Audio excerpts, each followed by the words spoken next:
Mic check 1, 2, 3, 4, 5, 6. What's going on, guys? Welcome to hashtag TNT Joe 5. Tech news that Jerome Ortega finds interesting. I am your host, Jerome Ortega. This is episode. I should really keep count of what episode we're at, but I don't know how long that's going to take me to figure out how many episodes we're in. But welcome, everybody. I'm just ranting. Oh, my tripod. Anyway, I was for anyone who didn't notice, I posted a video late last night. I posted a video of my empty apartment tour. So if you haven't had a chance to check that out, I'm actually going to try to pull it up here. You guys should check it out. I talk about my apartment. What else would I talk about? Hold on, I'm just gonna play it here so you guys can get a description of it. Look, it's Inception. It's me and me. But I put this video out yesterday just showing you guys what my apartment looks like. So if you guys want to check that out, it is on my YouTube channel.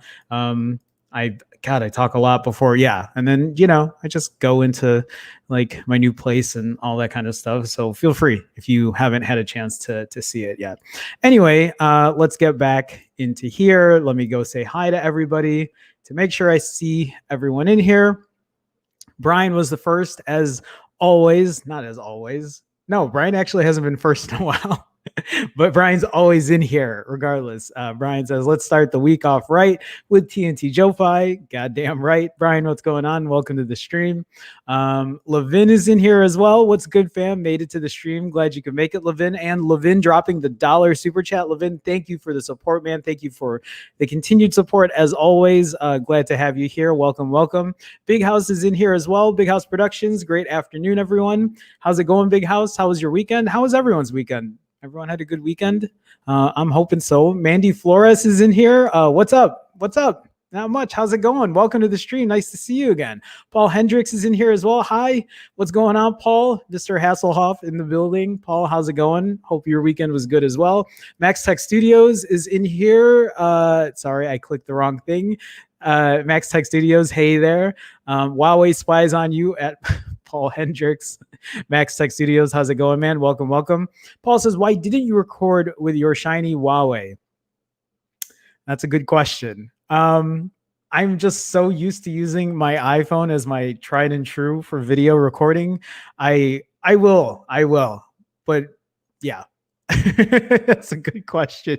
He put me on the spot. Adnan Ahmad says your apartment looks cool. Thank you, Adnan. I appreciate you saying that. I'm still working on getting everything in here. I'm actually going to get the TV up. I'm going to get the TV hung later this week. So I can't wait to do that. And just a bunch of other stuff. So anyway, let's go ahead and let's get into news. So I actually didn't get a chance to catch up to all the news earlier this week or on Friday, because you know how it usually goes. We end up talking for 45 minutes in stream, and I only get to cover one story. But these stories were from Friday, so we're gonna talk about whatever news I didn't get a chance to talk about.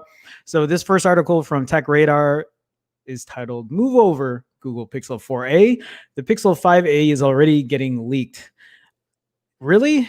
As well as a foldable and maybe the Pixel 6. So these are a bunch of rumors that I guess people want to start talking about super early. So, okay, let's talk about it. So the Google Pixel 4a launch was only days ago at the time of writing, but a leaked document has given us our first hint at its successor, the Pixel 5a, as well as some potential other Google phones. This comes from 9to5 Google, which acquired the document, and apparently it lists the Android builds on all Google's currently supported smartphones, as well as the phones we already know about, like the Pixel 3 or Pixel 4. The unannounced Pixel 5a is on the list, and there are also the code names of a few more. So, I mean, yeah, this is really early for any of this. The Pixel 4a just got released. Who knows where the Pixel 5a is going to go, but it looks like, yeah, there were documents. Like, we all know it's going to be coming, but I don't think there's any info on any of these phones just yet. So these code names are Raven, Oriole, and Passport. And while these shouldn't really mean anything to you, as Google's code names have no relevancy on the final products, it's intriguing that Google is moving away from fish code names as they usually have. Oh, well, that's true. So these are birds. And we don't need to tell you what a passport is. Is a passport a bird? 9to5Mac speculates that Raven and Oriole are code names for the Pixel 6, possibly a standard and XL model, and that Passport is a reference to the Google foldable phone. Oh, the company is said to be working on. There's no way of knowing if this is correct, though. That's a lot of upcoming Google Pixel phones, and there's more when you consider the Pixel 5 is expected to come very soon. The existence of a Google Pixel 5a is no surprise given the company's A line of smartphones, which are affordable versions on the numbered line, have been pretty popular. We've no idea when we'll see the phone, though, while 2021 is the likely year, and also when we'll see the Pixel 6 and foldable, according to the document. The Pixel 4a got delayed so much it's hard to know when in the year we'll see it. The Pixel 5a could be released late in the year, so if you're tempted by the 4a, there's probably no need to wait. There's no need to wait to see if its successor comes very soon. Either way, Google phones are a big deal. Blah, blah, blah, blah, blah, blah, blah, blah. Okay, here are some things to point out. So my question is, Pixel 4a came out August, right? August. Pixel 5a, will the Pixel 5a come out in August then? Or are they going to kind of scale it back and then release it in its regularly scheduled time frame, like around May of 2021, or is that going to be too close now? So a Pixel 5, right, is supposedly coming out in 2 months. So if you're waiting for a Pixel 5, that's going to be out in October, as well as the Pixel 4a 5G. There's a lot of Pixel phones coming. And then I wonder how they're going to do this. Something that Deepak Murthy has mentioned in previous streams is the cannibalization of Pixel phones. Too many of these phones are just going to start to either confuse people about what Pixel phone to buy, because think about it. Maybe that's why they discontinued the Pixel 4 and Pixel 4 XL, because now Pixel 4a, Pixel 4a 5G, Pixel 5, and then 6 months later, Pixel 5a, maybe 8 months later. And then are they going to make a Pixel 5a XL?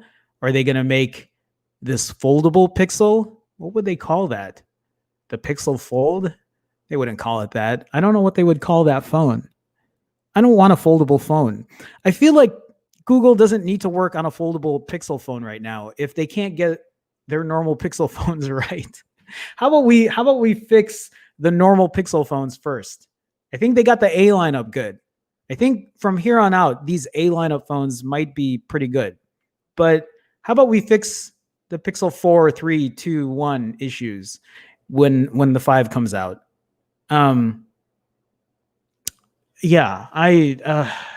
Let's move on. So this article from Gizmodo says we might as well continue talking about these Pixel rumors, and then I'll get into chat, and then we'll discuss and have a conversation, and then before you realize it, or before I realize it, we'll be 50 minutes into one topic, and then I won't have time to talk about these other stories.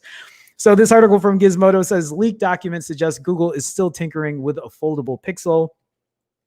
Foldable smartphones don't seem to be going away anytime soon. A leaked document obtained by 9to5 Google. Let me just ask, if a foldable Pixel came out, would you buy one? Or would you buy the first gen, or would you wait? Or does it depend?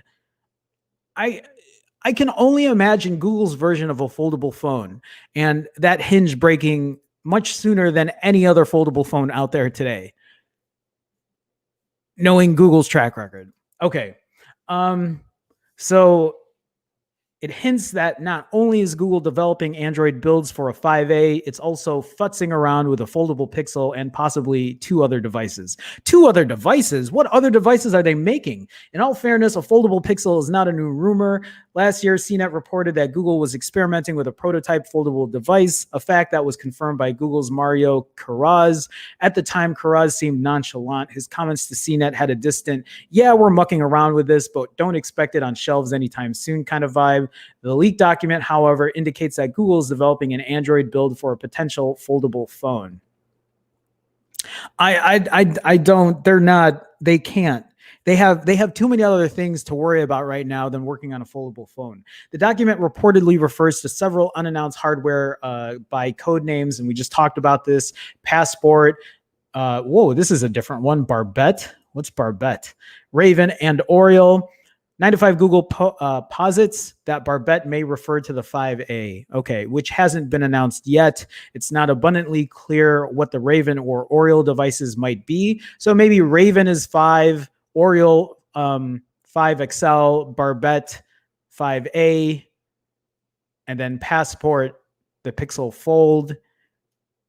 I'm just guessing at this point. I think all of us are just guessing at this point. However, an interesting note is that the Passport, Raven, and Oriole are all labeled with Q4 2021. Okay.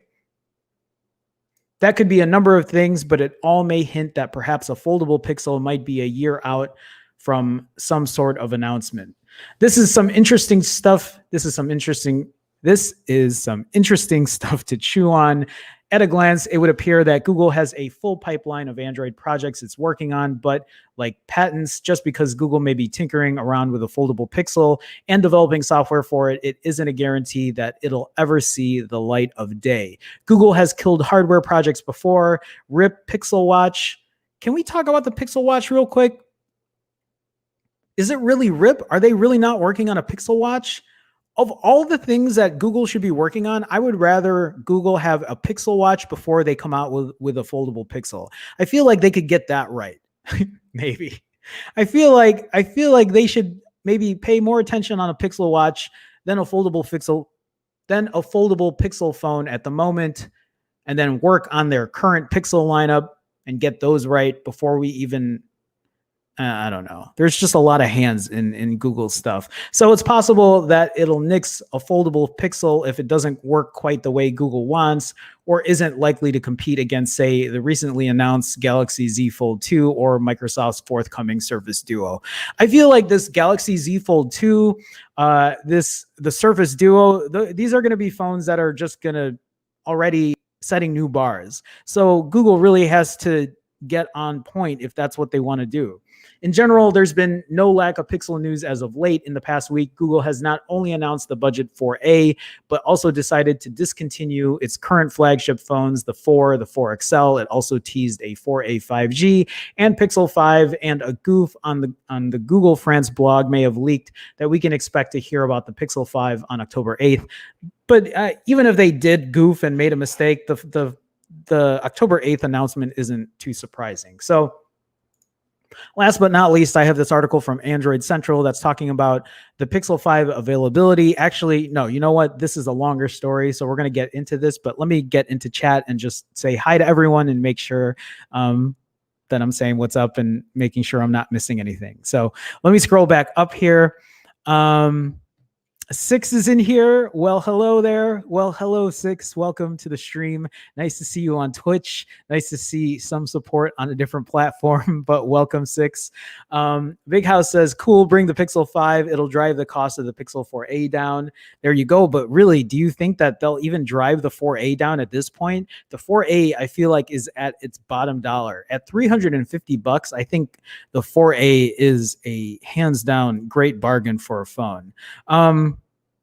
Okay, let me see here. Kamraz, am I saying that right? You have got a fan from Iran. Kamraz, welcome. Appreciate you stopping by. It's always nice to see people from around the world come by and say hi and say what's up. Huawei is an amazing phone. Well, it depends on the Huawei, but yes, I can agree. My Huawei P40 Pro Plus is an amazing phone. I don't know which Huawei phone you're referring to, but if you're talking about that one, I can agree. I'm sure their other lineups their other models are equally as amazing, but I haven't had a chance to test them out. But they're known for pretty high quality. So yeah, cameras. Thank you for stopping by. Appreciate you stopping by. Y 2019 is in here as well. Hi Y, how's it going, man? How you guys doing? Tectonic. I love how Tectonic never really just says hi. It's just like yes, and then Tectonic has some very off comments here and there, especially when I end the stream. But that's just Tectonic's way. Tectonic, how's it going, man? Welcome, welcome. Daniel Lupker is in here as well. Hello, hello, Daniel. How's it going? Daniel also says pixel cubed. Sure. Yes. Geometry, right? Are we talking geometry? No, it's also regular math. I don't know. Pixel cubed. Yes. Welcome, Daniel. Okay. Paul Hendrick says Trump's nightmare, an Iranian Huawei phone. Brian says pixel fold equals pixel fail. There you go. Big House says call it the pixel dual. I could see that. The pixel dual. Yeah. That has a better ring to it than a pixel fold. Starting some shit. What's going on? Starting Pocket Now guy said, get the slab right first. Fair enough. That's very true. And that's exactly how I feel about it. Let's get the regular pixel correct and top notch before we start working on a fold or whatever other devices they're working on. Again, I feel like they've gotten their A lineup good. The Pixel 4a, I mean, even though I don't physically have it in my hands yet, because Google doesn't want to give me phones anymore. I mean, I'll get the 4A whenever it decides to ship on the 19th or 20th or whatever. But I think their A lineup is good. I think they need to work on their regular Pixel lineup in general, and then we can start working on other phones. Yeah. Daniel says Pixel Cube to the third. Is that what that is? Right? That's the cube. I don't know. Y says I'm still hopeful that the 5 will get the 865. It just seems like a really bad idea to put the same chipset on a higher price. No, I agree with you. For Google to put the 765 chipset in the 4a 5G and on the Pixel 5 really doesn't make a lot of sense to me. I think the only way that's going to make sense is if they upgrade the camera. Otherwise, I really don't. Doesn't really make a lot of sense. Yeah. Okay. Paul is asking, do you have Pixel phones in Iran? Actually, I'm curious about that too. Oh, he says, yes, we have. So cameras it's actually a great segue because this is what we're talking about. Pixel 5 availability. I'm wondering if in Iran are they offering the Pixel 4a or will they offer it? And what about the 5? I guess we'll find out. I haven't read this article, so we'll talk about that in a second. 6 says, I'd buy no foldable. I don't blame you. I really am not in any kind of, there is no environment I'm in at today that will make me buy a foldable phone. I just don't see a point in having one right now. Lonky Games. Lonky, what's going on, man? Welcome to the stream. I want foldable, waiting for a foldable iPhone. There you go. So is that your bar? So no Android phones are worth it to you. You would just wait to get a foldable iPhone. I wonder how Apple would put together a foldable iPhone.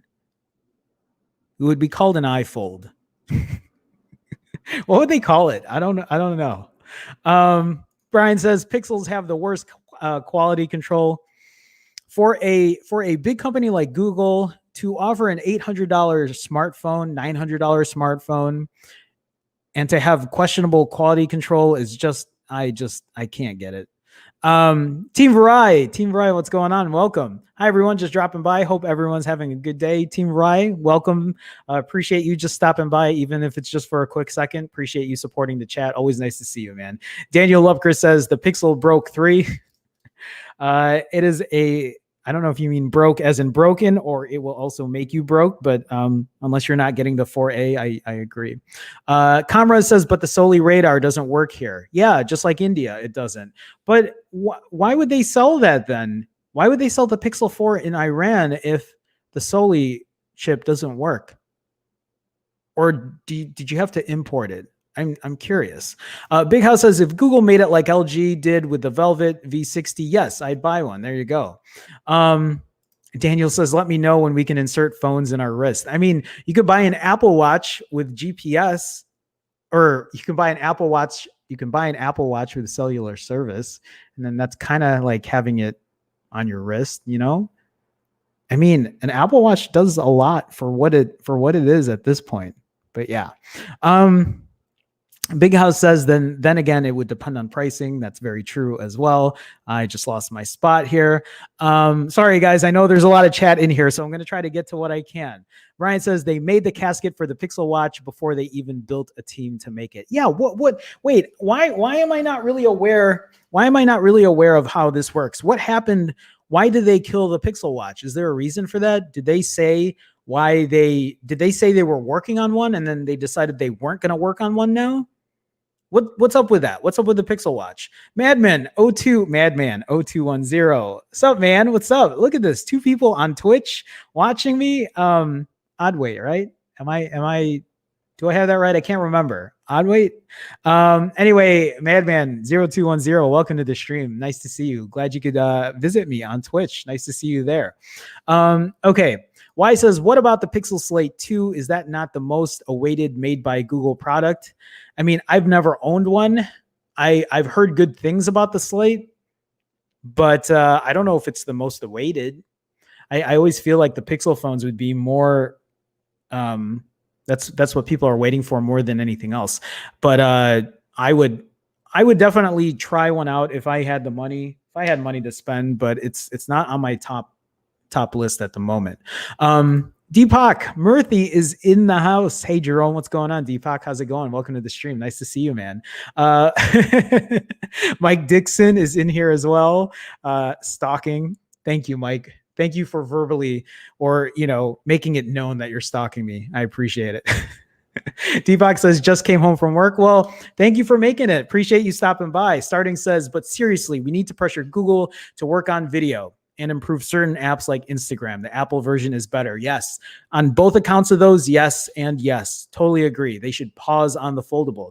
There are so many other things that Google could be working on right now than having their hands in other things like a foldable Pixel, a dual screen Pixel. I don't know if they're working on that, but I wouldn't be surprised if they were.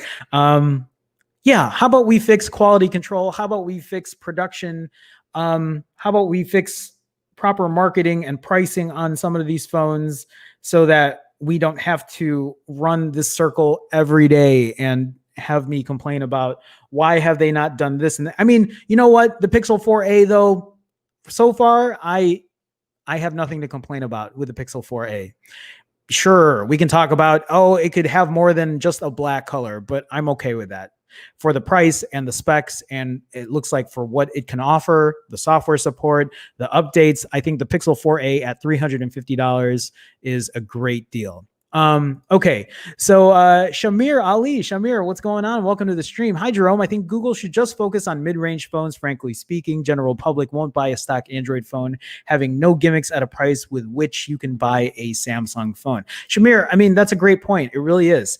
I think the one thing that I do want to point out though is how about if Google goes ahead and they put like a higher chipset on their Pixel phones, and instead of charging $800, how about $600? How about $650? How about we do that instead? How about Google, instead of thinking of like top tier high-end flagship phones, they go ahead and they bring back the Snapdragon 800 chipset and price it properly.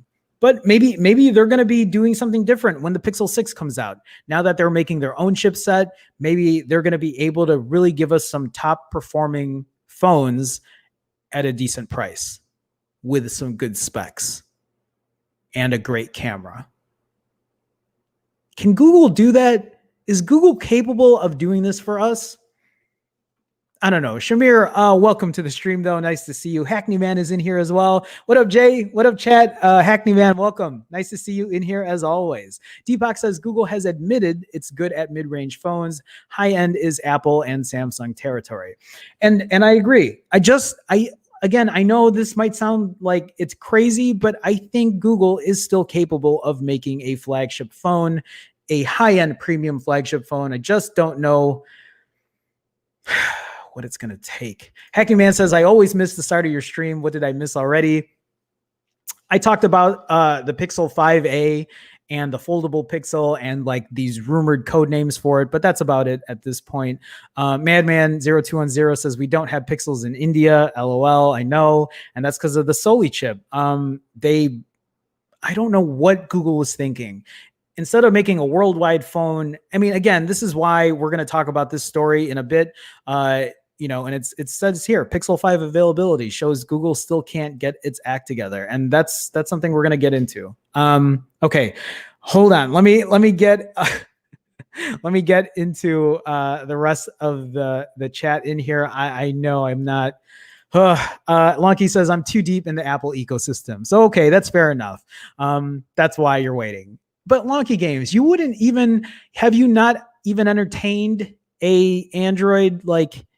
What about a Pixel 4a at $350? Although Lonky Games, I don't know if it's available where you're at, so I'm not sure. Okay, let me see here. Starting says Apple has a foldable coming. What's going to come first? The Apple foldable or the Pixel foldable? And the thing about Apple is good at making sure their product is like spot on before they decide to release it. So you know that when Apple releases their foldable phone, it's ready to go. Lonky says iPhone Fold Pro. There you go. Comrade says because it's imported from the US and Canada and they didn't know about the Soli radar. So they still sold it anyway. But you know what? I mean, who am I to talk? My Pixel 4, I don't even use Soli radar. I keep mine disabled to save battery. So Daniel says, I need to feel like Google is trying to subliminally sell phones in my bloodstream. But seriously, the whole foldable topic always feels like a 0.5 version jump to something far better, a fad. That's a great point, man. I mean, Daniel, if you were ever looking, I know, Daniel, you have a S10, I think? S10, S9? S9, S10? Can't remember. But you should maybe one day see how you would fare against a Pixel phone. I wouldn't suggest a Pixel 4, but a Pixel 4a at $350. Although if you have an S9, I wouldn't really look for a 4a at the moment. Anyway, whenever you're shopping for a phone, just let me know. Selwonk is in here. Selwonk with how did you? Oh, it's because you're using Twitch. So wait a minute. If you use Twitch, you get to use these other custom emojis. Hi, Selwonk. Dude, it's so nice to see you guys on Twitch. Appreciate you guys. It looks like some of you prefer Twitch over YouTube, and that's perfectly fine. Pretty cool to see. I was going to say, how did you get that emoji to show up? But that's awesome. That's great. Okay, let me scroll down here. Y says most brands which have a lot of phones have a main like Redmi has with mid-rangers and Samsung and Huawei with high range and also a bad or mediocre range, ending up with the bad A01 Y9S. Thank you for sharing that feedback, Y. Y says, Jerome, I was being sarcastic with the slate. It seems like it was the worst of Google. What am I thinking of then? Oh, the Pixel book? What am I... What was what was Google's high-end Chromebook? I thought it was the Slate. I don't know. Okay. Brian says Google saw how good the Apple Watch was and said, forget it. It's like sending sixth graders to play basketball with NBA All-Stars. So maybe that's what's going to happen with the foldable phone. They saw that they saw the Galaxy Fold 2 or whatever came out. And then they're just like, oh, we can't make anything better. Like, forget it. But Big House says, yes, Jerome, Google can do it. I mean, I think they can. We'll see. Sean is in here. Sean, what's going on? Facts at Deepak Murthy. Sean, welcome to the stream. Nice to see you. Okay, guys, I can't get to everything in here. Let me scroll down. Team Verizon says, remember when Google went all out with the Nexus brand, Nexus phones, Nexus 7 tablet, and even Google Play Edition phones? Yes. I even had that tablet. Actually, the Nexus 7 tablet was pretty good. I liked that tablet. I thought it was a pretty good tablet. Although at that point I was like, okay, I don't have a use for this tablet. I really didn't. Fear the Rue 42, what's going on? Sorry, getting here late. Better late than never, right? Fear the Rue, it doesn't matter when you come in. Just appreciate you stopping by. Nice to see you in here as always. Welcome. Comrade says all Google products are imported from the US till now, and the Pixel 4a will be available soon in Iran. That's great. Tony Pazzo is in here. Tony, what's going on? Hey, Phone Jerome, what's going on? Did someone say Apple? Tony, your bias is very strong here. Tony, welcome. Nice to see you. Deepak says, I also never use Soli on my Pixel 4. There you go. Six says, exactly, ready to go as well as your bank account. Hashtag Apple. Okay, guys. Let me scroll down. Oh my God. You guys are so very into the chat. I can't get to everything at the moment. I just want to show these emojis because we can't use them on YouTube. People using them on Twitch to show off. Wonky Game says, I have a Mac, AirPods Pro, iPad Pro, Apple TV phone, or Apple TV, iPhone 11 Pro Max. I'm in too deep. You are in too deep. I experience Android through YouTubers like you. Well, there you go. At least you can like live vicariously through the Android world. Daniel says, I'd be happy to be a guinea pig for a segment where you take me to buy phones. We'll talk about that one day. Team Variety says, Jerome, I'm conflicted. The 4A is definitely a good deal, but Google's erratic behavior of killing off services drives me towards the SE. You know what? I don't blame you, but I feel like at least in this particular day, in this particular time, in this particular Android segment, I think the Pixel 4A is a really good buy. Even though I don't own this phone yet, I think the Pixel 4A is going to be a good buy for a lot of people. I might eat those words once I get it, but I really think they did something right here. Maybe. Okay. Rajiv, what's going on? Oops, a bit late. Rajiv, you're fine. You're perfectly fine. Welcome to the stream. Nice to see you. Okay. Brian with a $2 super chat. Brian, thank you so much for the support, man. Driving now. Hold the stream down, everyone. Yes, everyone, be in your best behavior. Brian is not here to moderate. No, Brian, be safe. Look, there are all these people from Twitch. Bleach sauce. Will the phone fit up my rear? It really depends on the size of your rear, but it depends on which phone you're talking about. If it's the Pixel 4a or the iPhone SE, I feel like those might have a chance. Just depends on practice, like how often it's being done. But yeah, Bleach sauce, welcome. Welcome to the stream. Yeah, your Twitch is lighting up. Yeah, I don't understand. But welcome, people from Twitch. Appreciate you stopping by. All right, guys, let's go ahead and move on. But before I do, real quick, if you guys have not had a chance, please hit that like button, that thumbs up button, or whatever button it is if you are on YouTube. It is a way to support, and I do appreciate it.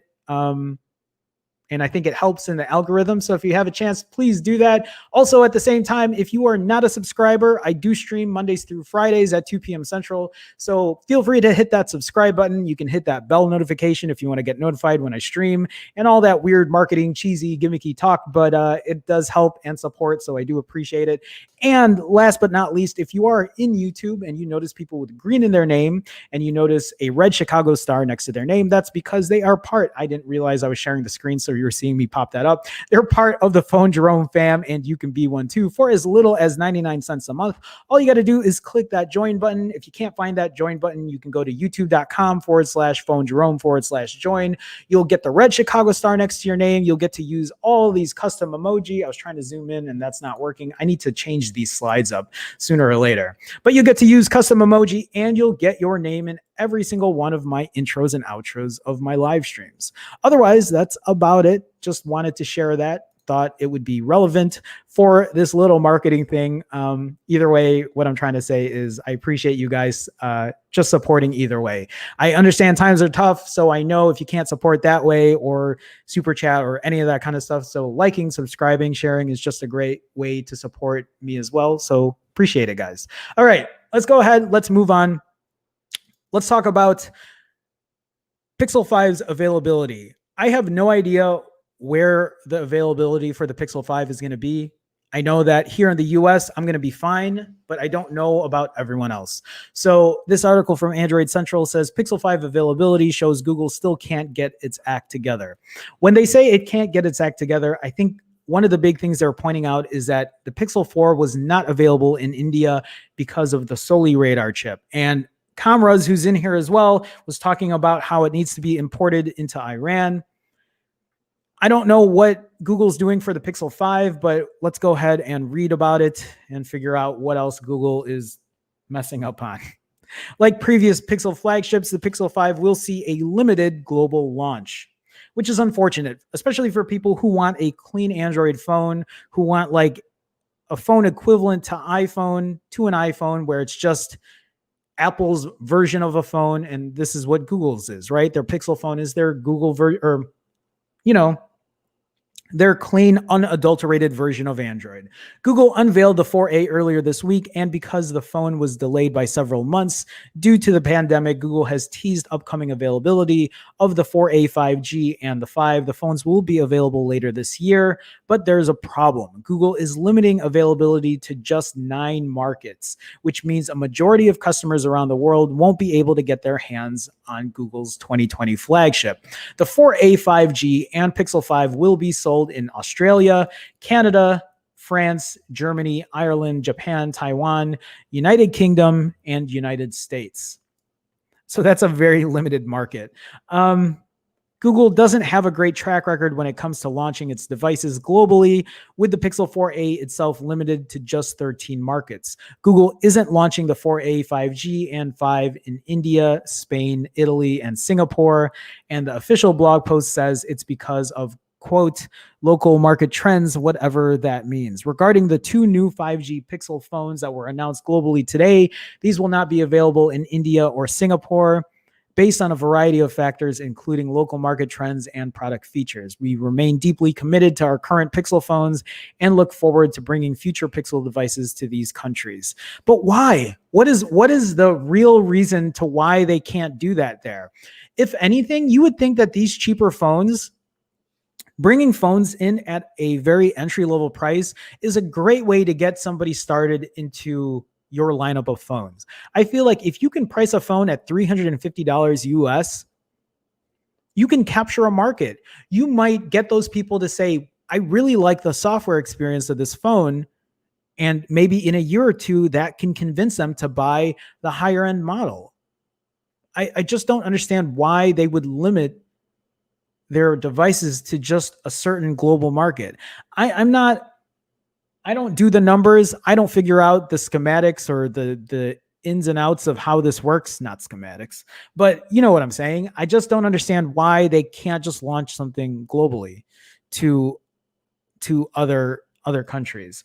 With most flagships and mid-range phones available across the globe, it's frustrating to see Google still limiting its Pixel phones to select markets. The Pixel 2 series was limited to just 9 markets as well. The Pixel 3 series debuted in those same markets with the addition of France, Ireland, Japan, and Taiwan. So it's been limited for a while. I didn't realize that it's been like this for quite some time. Last year's Pixel 4 launch was derailed because of regulatory issues with the Soli radar module, with Google having to essentially block access to motion sense in several markets. Because of Soli, Google could not sell the Pixel 4 in a few markets like India, and at the time, the company said that it was committed to bringing future Pixel phones to the country. Committed to bringing it to the country, although now it's not, you're not even able to get any of these newer ones yet. Looking at the 2 statements, the only thing that has changed is that Google is now deeply committed to its Pixel phones, whereas last year it was just committed. That's a deep dig there.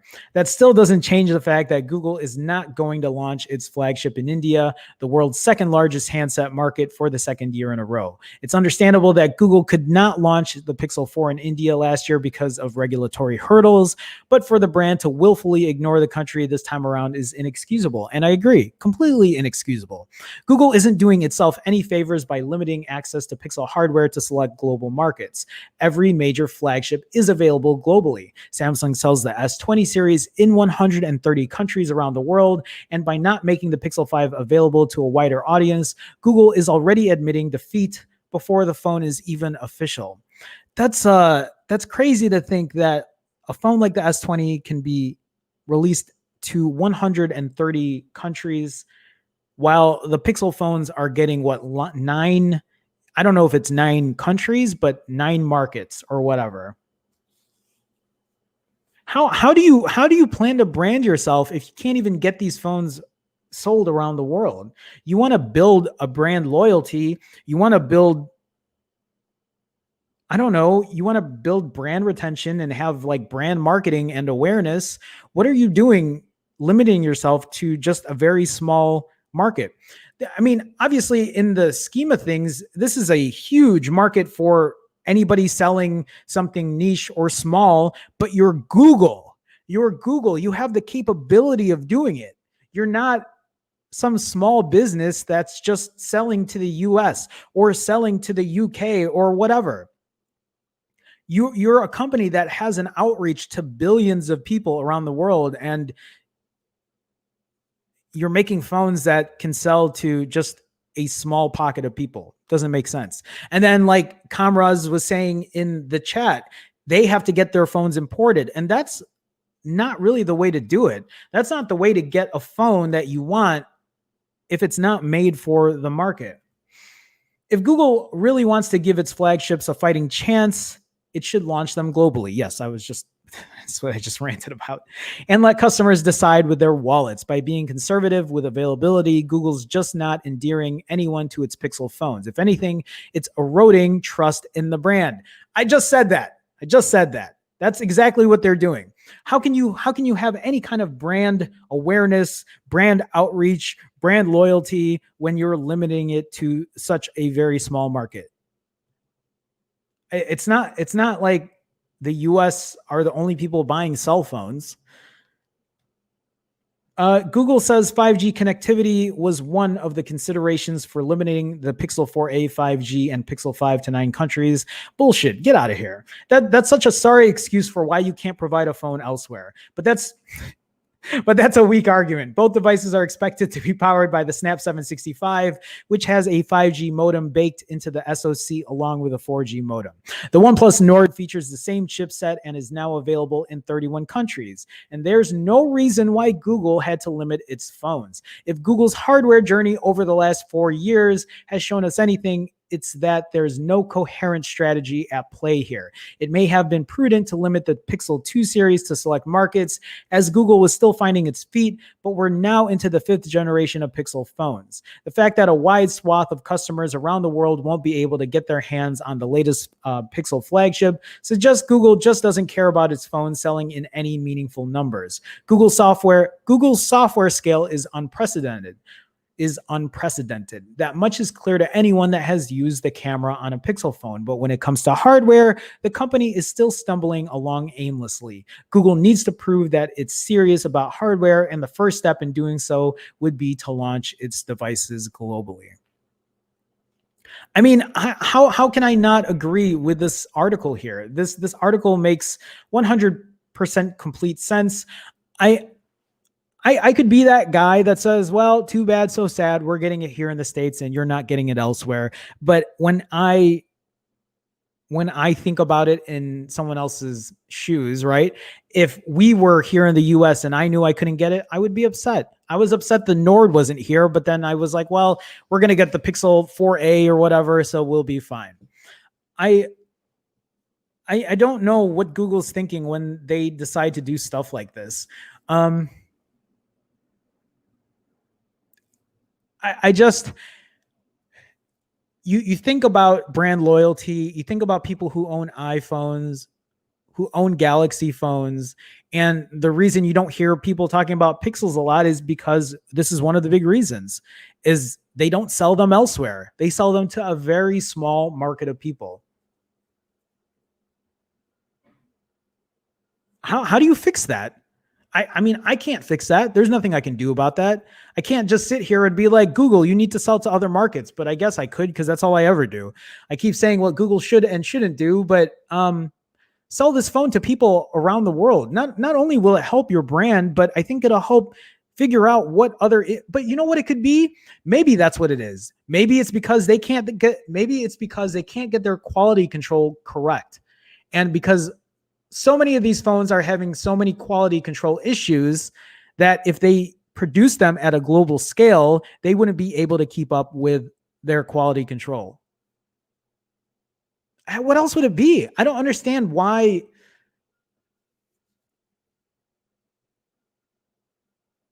I have always wanted to just keep my faith in Google, but like I feel like every time I read an article, there's always some other thing happening that's just like, ugh, well, I don't know.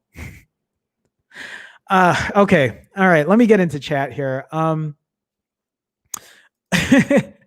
Bloomylicious, welcome to the stream. Nice to see you. Somehow I doubt that's why they made those phones smaller. Yeah, you're probably right. Bloomylicious, I swear I have you been a patron on my Patreon before? I think so. Correct me if I'm wrong. Either way, welcome.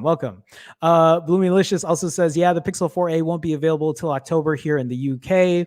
Despite Google's size, their phone business is still quite small. It's crazy. I just don't understand how such a big company can be so small when it comes to their whole phone department, environment, ecosystem, whatever. Deepak says, I can't understand why they delayed the release here in Europe. Like who are they using for manufacturing? Who are they using when it comes to production? Do they not have the resources, the people to make this happen? You're Google. When I think of big companies, when I think of the two big phone companies, I think of Apple. Well, I guess you could think of Samsung and Google. I don't know. Yeah, I'm assuming a shortage in stock, to be honest. I don't blame you. Wish Google would do a Nexus 5 again with my Google Home Mini went off.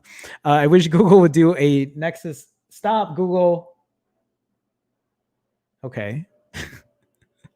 With an OEM, yeah, but I don't know if that's ever going to happen again, Rajiv. I would love that as well, but I don't see it happening. Honestly, we've said this many times. What we would like is to have them do a Google Play edition. I would love to see that again. Bloomylicious says, imagine if the Pixel 4a could get a foothold in the huge Indian market. For sure, definitely. Rajiv says taxes are a bit bad and no use of 5G in India. That's fair enough. I mean, that is fair enough. Google should do as others and build some of their 4As in India to get around taxes in imported devices. That's a good point too. Starting says, I believe the Pixel 4a 5G, 500 in the US and 500 euros in Europe might be coming with another camera. That's my hope as well. If correct, it makes me wonder what the Pixel 5 launching right beside it will be packing.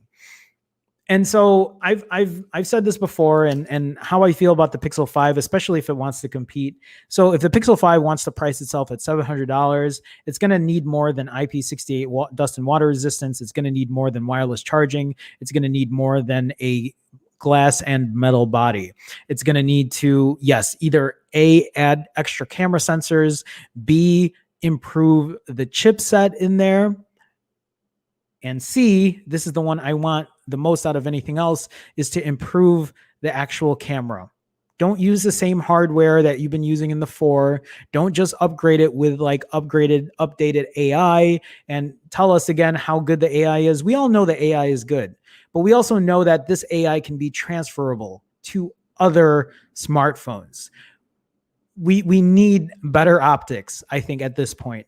I want Google for the Pixel 5 to improve its camera overall, its camera hardware overall.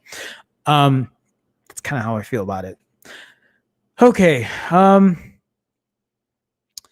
So let me see here. Sorry, guys. I'm trying not to. I want to get into the other stories in here as well.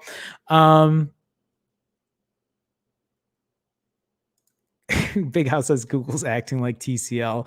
Deepak says Google's not interested in brand awareness though, or through hardware. They make money on ads. That's a fair point. And I guess for me too, at the end of the day, I'm not, I don't really care about the numbers. I don't care about the sales. I don't care about whatever. I just want them to make a good product. That's what I want. I want them to make a good product. I want them to improve on their quality control. I want to be able to sit here and tell an audience, yes, this is a great phone. It is built well. It performs well. Hardware experience is great. Software experience is great. The price is great. You should buy this phone. That's what I want. At the end of the day, that's really what I want. Okay. Let me see here.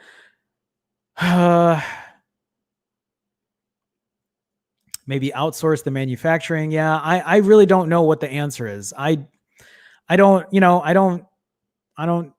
I don't know their inner workings, so I'm really not sure. Nexus Pixel phones are just an experiment in Google's mind, not a real Apple and Samsung competitor.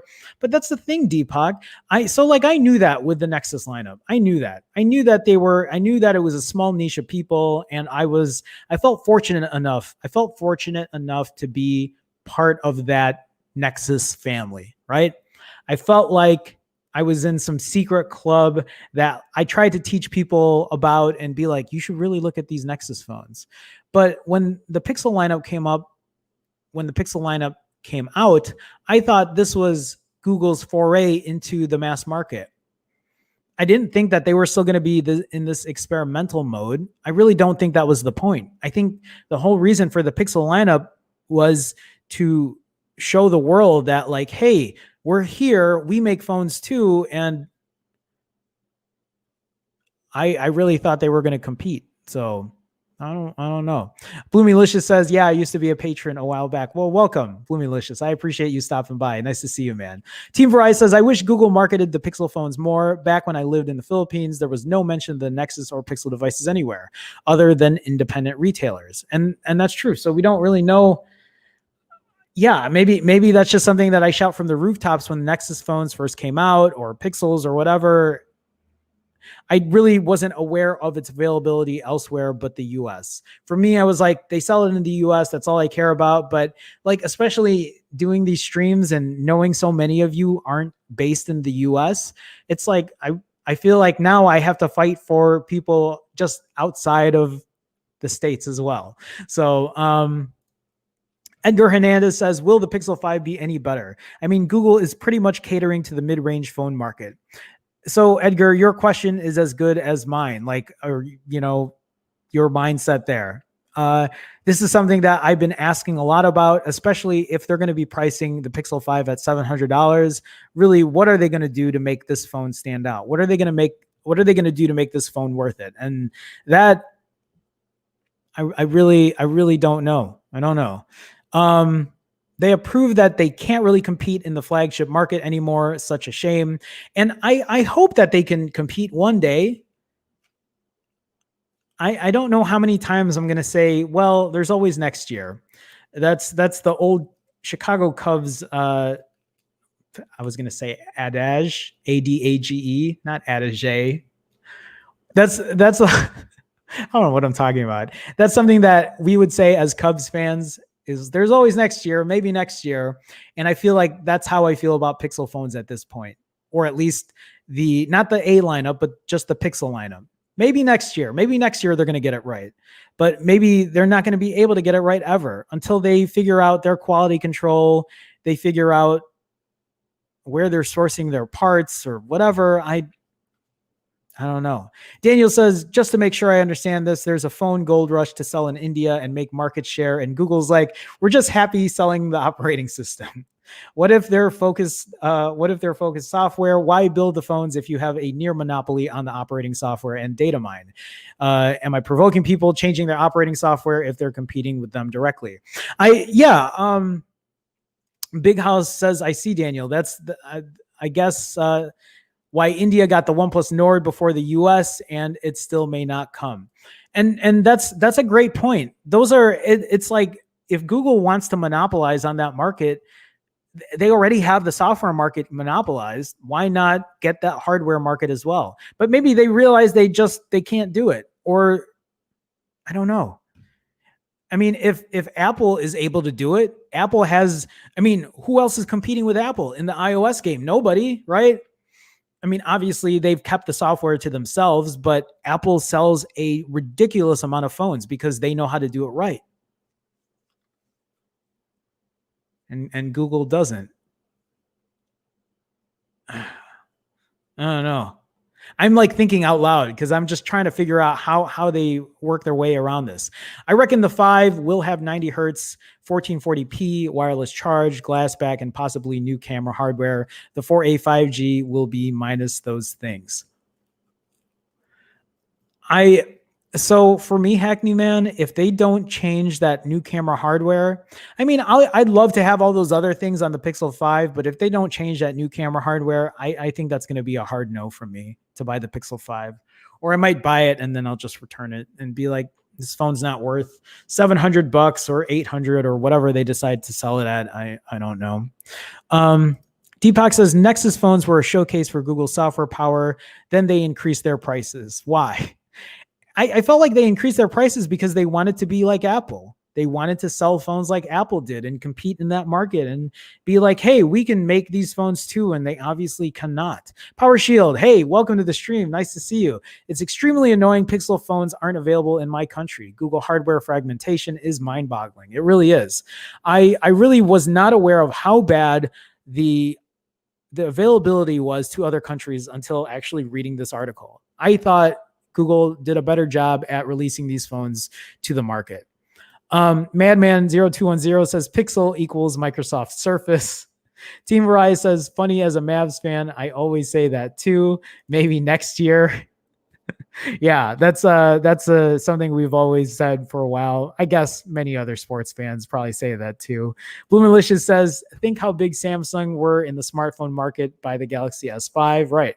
Google 5 generations, not quite sorted and so limited in distribution. Very true. Apple knows how to do marketing right. Here's a thing though. I kind of want to talk about this for a second.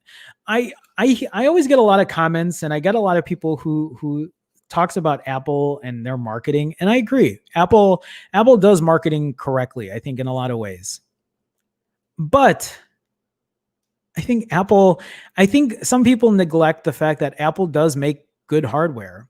They make a good experience for a user. And while some people might think it's boring or plain or Apple sheep or whatever people want to say about Apple phones, I think Apple still has a very good product that has great performance, that has great software support, that lasts for a long time. People talk about having phones and products that last over 5 years. Hell, my MacBook Pro is a 2015. It's 5 years old and it still does. I mean, it's not a power horse, but it works well. So like I give them props for marketing, but I give them props for a good product overall. You might be spending $1,000 for that phone, but I don't think I can say that about a Pixel phone lasting 5 years without having a ton of issues. I know that the iPhone 11 Pro I have will probably still last me 5 years. Maybe not the battery, but maybe after swapping that out, I think it'll still do what it needs to do. Okay. Dejo says almost all of India runs on Android, by the way. Yep. No, and that's very true. Deepak says maybe Google doesn't want to compete in the mid-range territory where the iPhone SE and the Nord rule. Google lives on a different planet. There you go.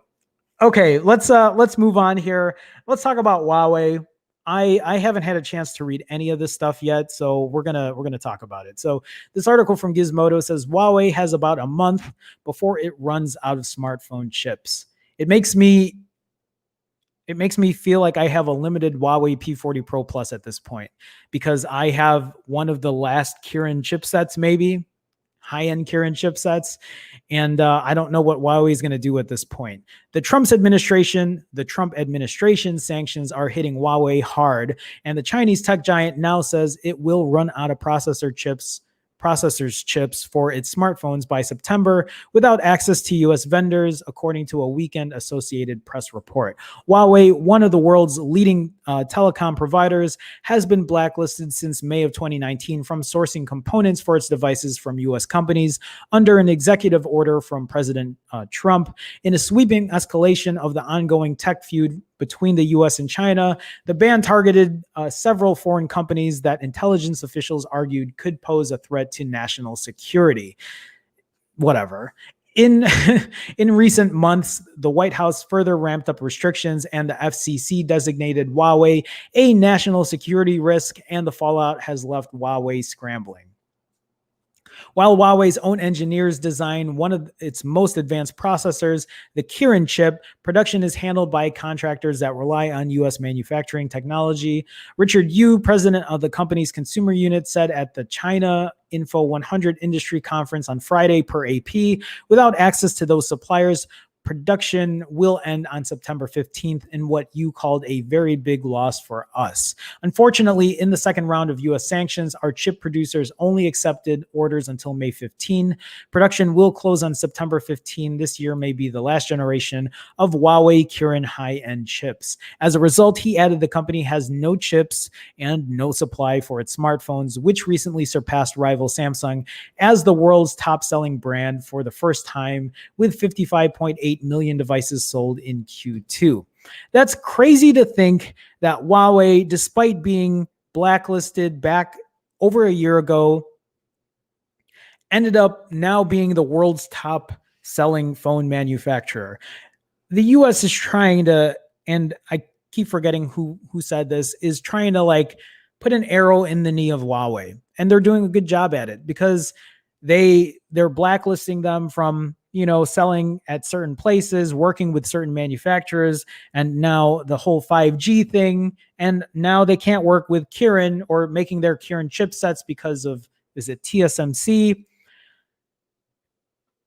I don't know what's going to happen with Huawei. I don't know where their future lies at this point. Huawei makes some really great products.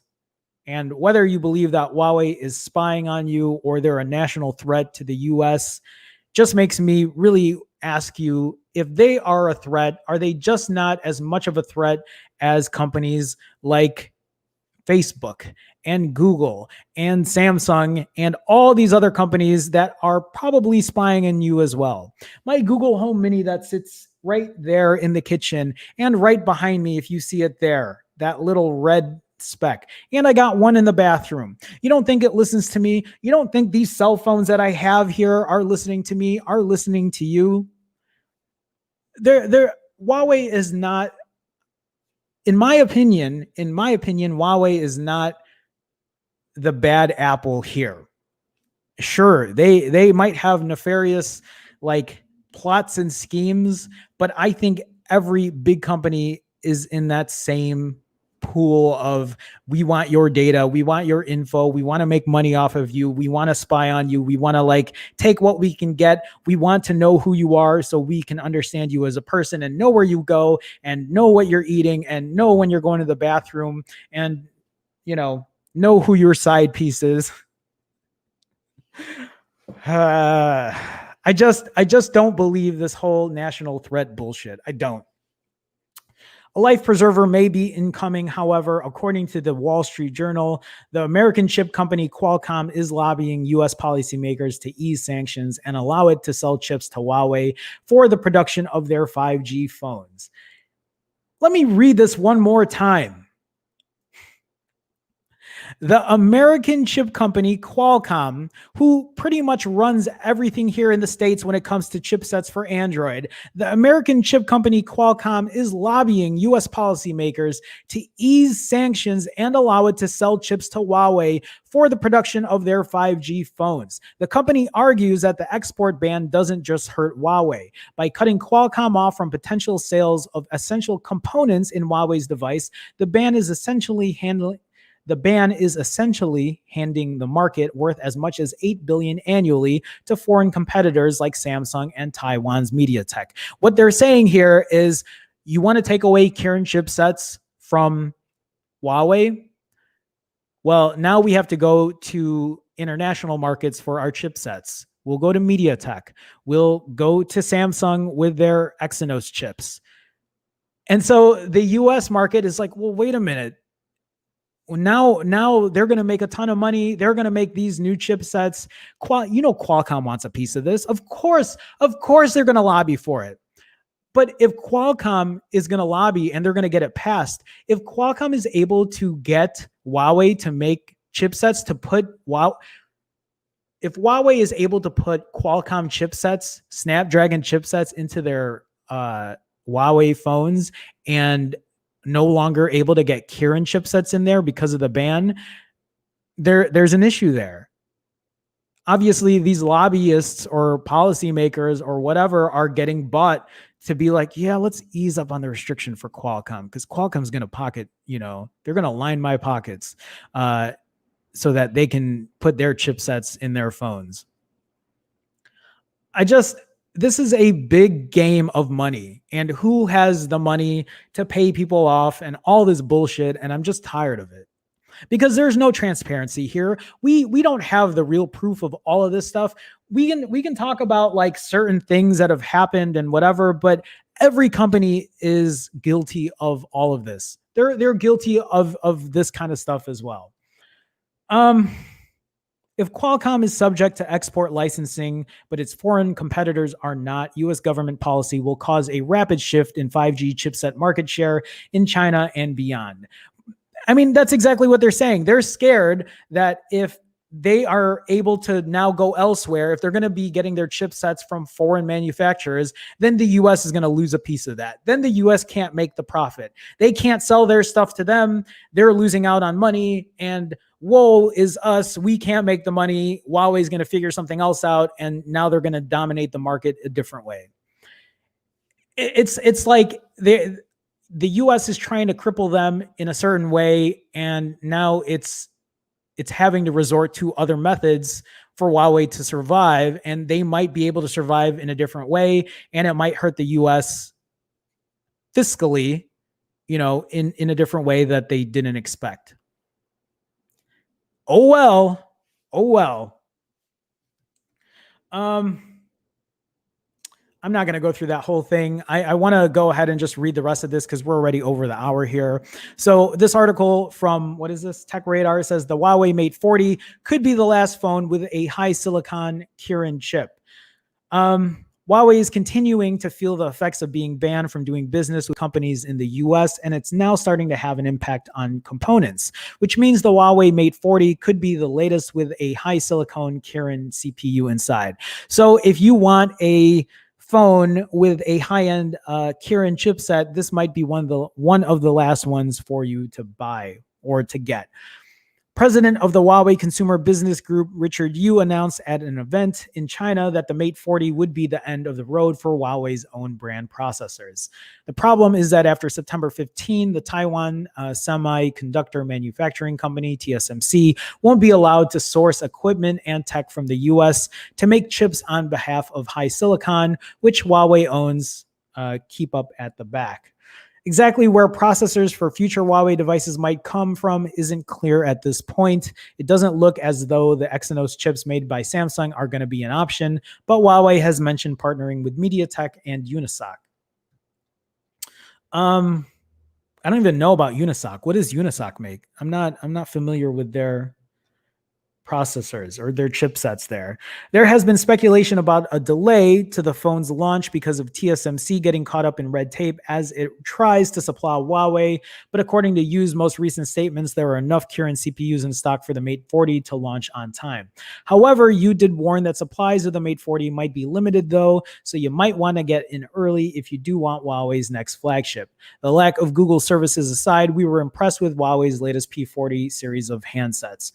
And that's the thing, despite it lacking Google services, because the US, again, has banned Huawei from using Google services, like my Huawei P40 Pro Plus is still an excellent device, despite it lacking a lot of these things.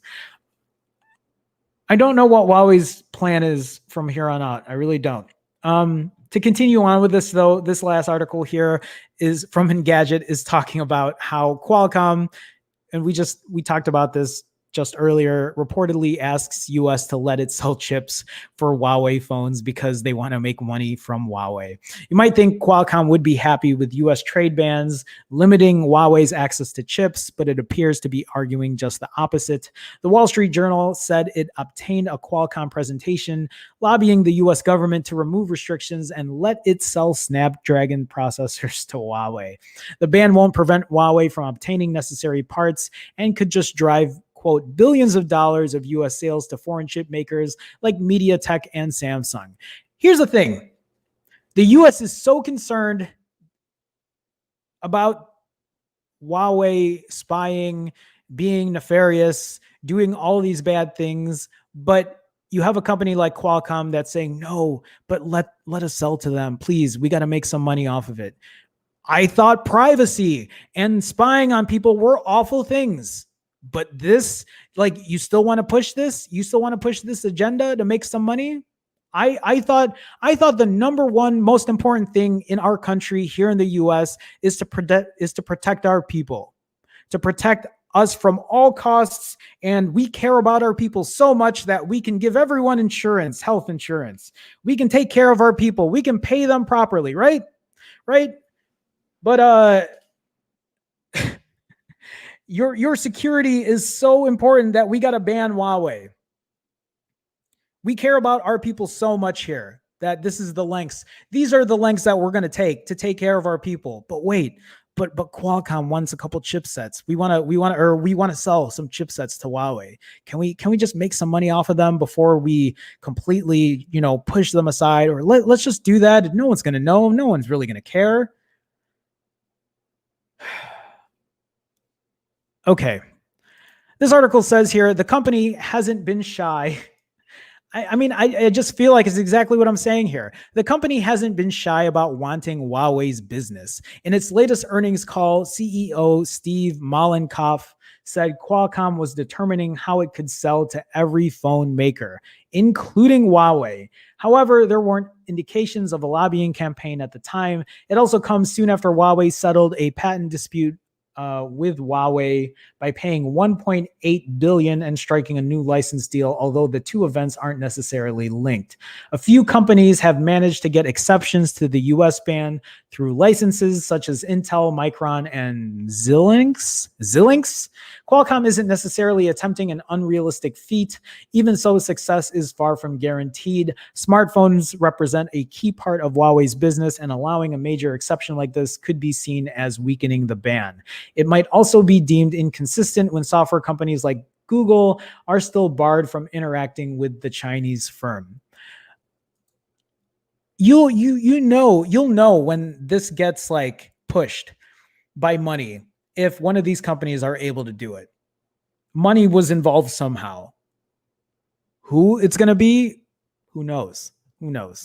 But you talk to the right people, you lobby enough, you spend enough money, and sometimes, a lot of times, most of the time, you'll get your way here in the US.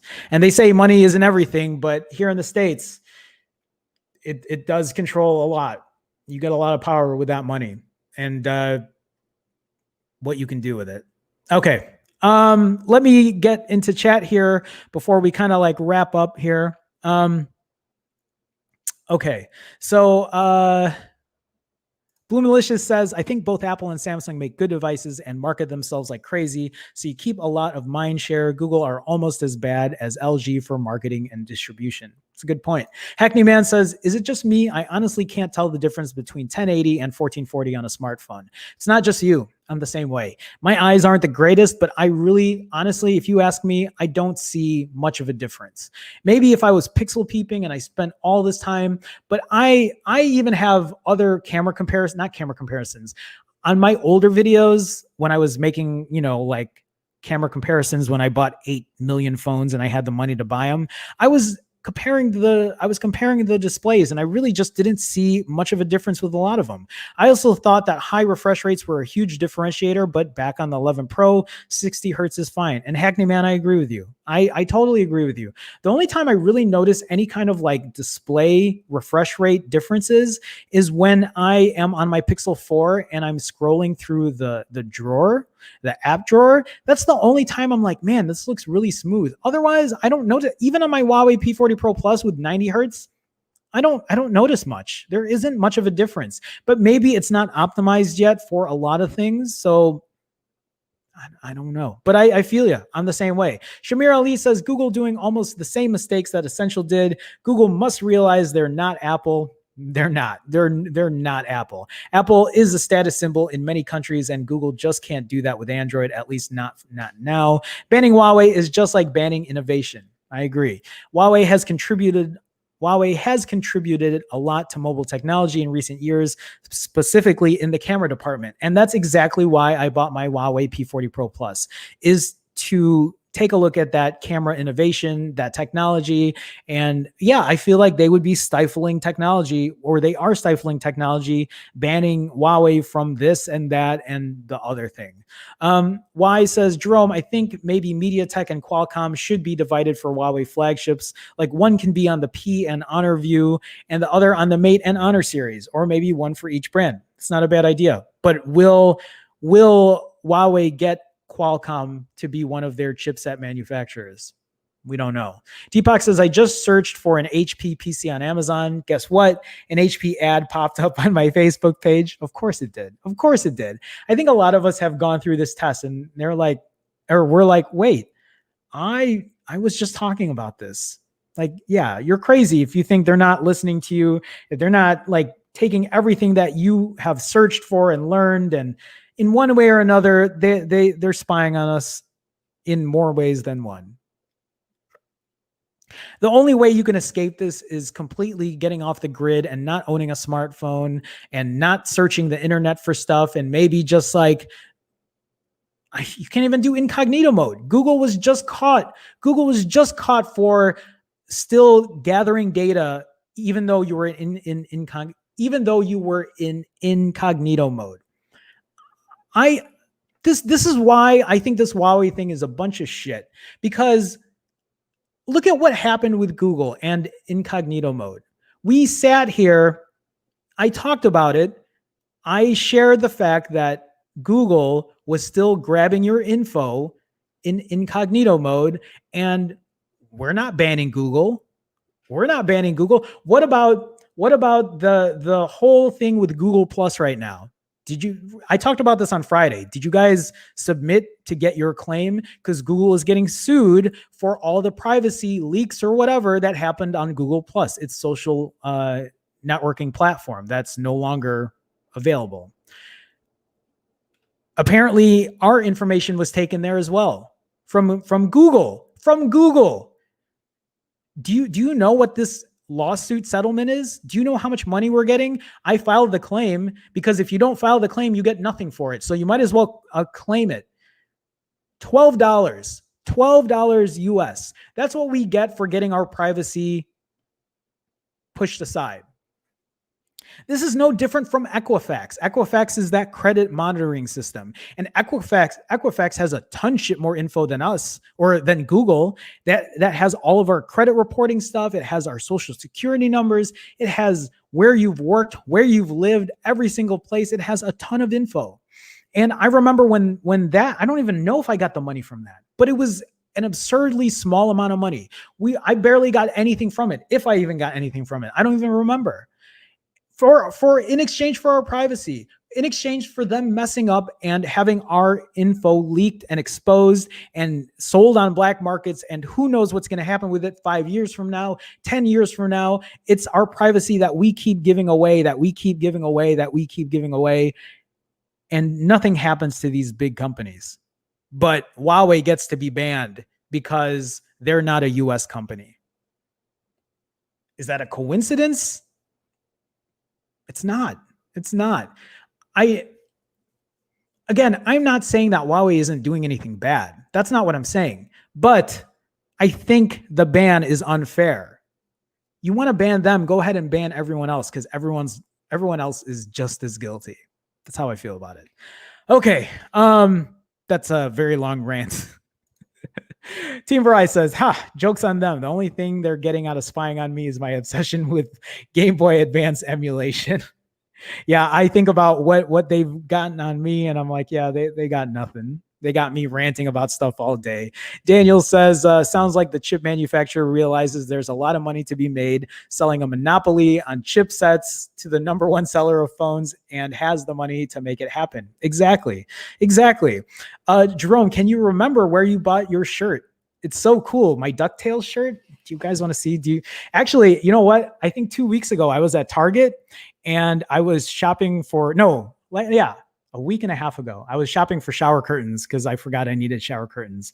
And I was in the shower curtain aisle and this, I was walking by and this girl real quick, she's like, I like your shirt. And then she put her head down and I didn't know she was talking to me. I like turned around and she was with her other friends and her other friends like, look, anyway, I was like, thank you. Like that's very, but it's have you guys ever DuckTales? Have you guys ever watched DuckTales? That's I used to watch that growing up as a kid. So I got my shirt at Target actually. And I don't know if they still sell it there, but so Paul, just an FYI, if you want this shirt, you have to get it in the kids section. So this is I mean, I'm sure you could buy a boys extra large. That's probably the biggest they have it in, but this is a boys large.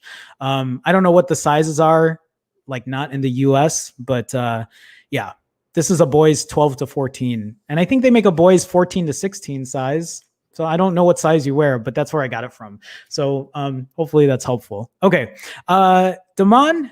Oh man, did I say that right? Damon. Damon Moses. What up, everyone? Damon, nice to see you again. Please correct me if I said it wrong. I couldn't remember if that's how you pronounced it. Welcome to the stream. Nice to see you. Nice to see you. Daniel says they have the backing of the Chinese government and they've already proven themselves. There's no way they're going to go bankrupt before they got a new supply train. There you go. How do I pronounce this? Wait, you're a member? Who did you change your name? Soin West? Who am I talking to here? I think I've seen this avatar before. Oh, never mind, Senor. With the name change. Thank you. How am I pronouncing that? Sanye. Sanye? Oh, Kanye. Kanye West. Sanye West. Sanye West. Oh, damn, I'm mad late. You're good. Replay crew, right? Sanye, nice to see you, man. Hackman says, in this digital age, there's no such thing as privacy. If it's online, you potentially give that freedom up. Bit doom and gloom. It's very true. Very true. Daniel says, I already signed up for my $12 or whatever it was. Yeah, $12. $12 is what you get. Deepak says, if this Huawei ban is legit, then what about Facebook, Twitter, WhatsApp, data leaks? Exactly. Why do we not? But I guess the difference here is their leaks. Oh, we accidentally leaked it, or we got hacked.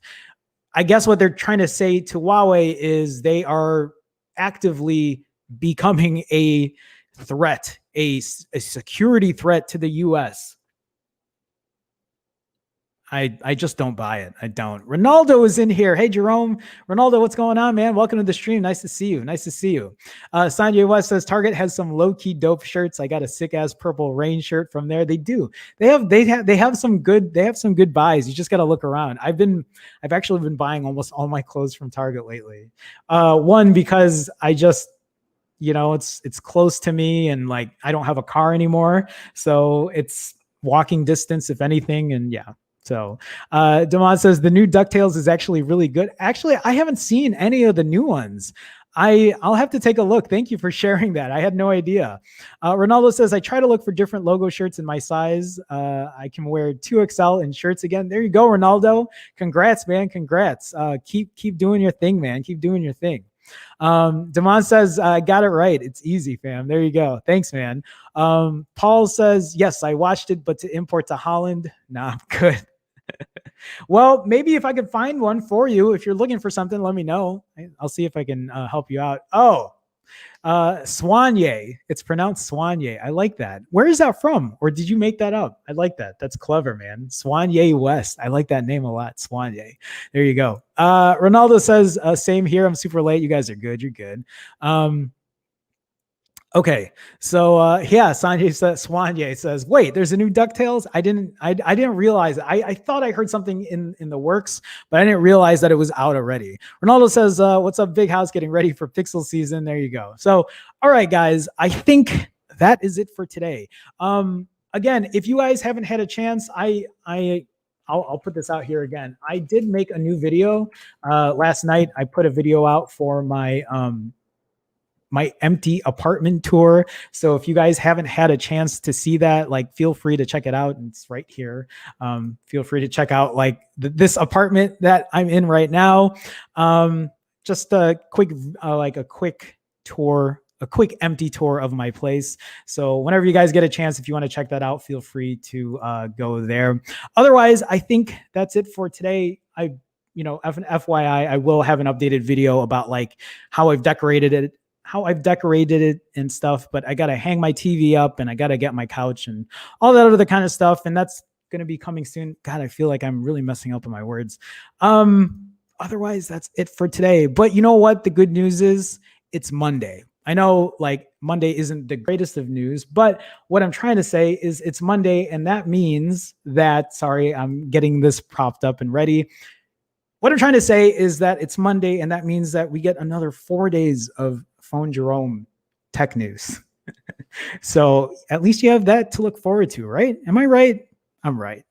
Otherwise, come back tomorrow, guys, 2 p.m. Central. I want to thank everybody for stopping by today.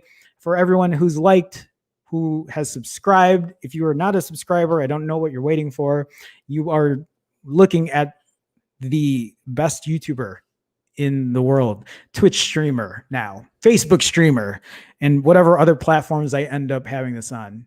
You're rocking with the best. That's all I can say. And then for all my YouTube members, for all my patrons, my Patreons, guys, thank you for that extra added support. For people who have super chatted as well, I want to thank you guys so much for that. I know it's not easy during these times. So for you guys to help me out and help offset costs and just be a supporter that way, I do appreciate it. So with that being said, that is it. I'm going to do my obligatory wave goodbye as I keep doing this. And as I play the outro, we are going to transition out. Come back tomorrow, 2 p.m. Central. I can't believe I'm still waving. 2 p.m. Central, 3 p.m. Eastern, 12 p.m. Pacific. And I don't know other times around the world. I'm sorry. Maybe I'll memorize them one day. Come back tomorrow. We'll do it all over again. See you then. Bye, guys. Take it easy.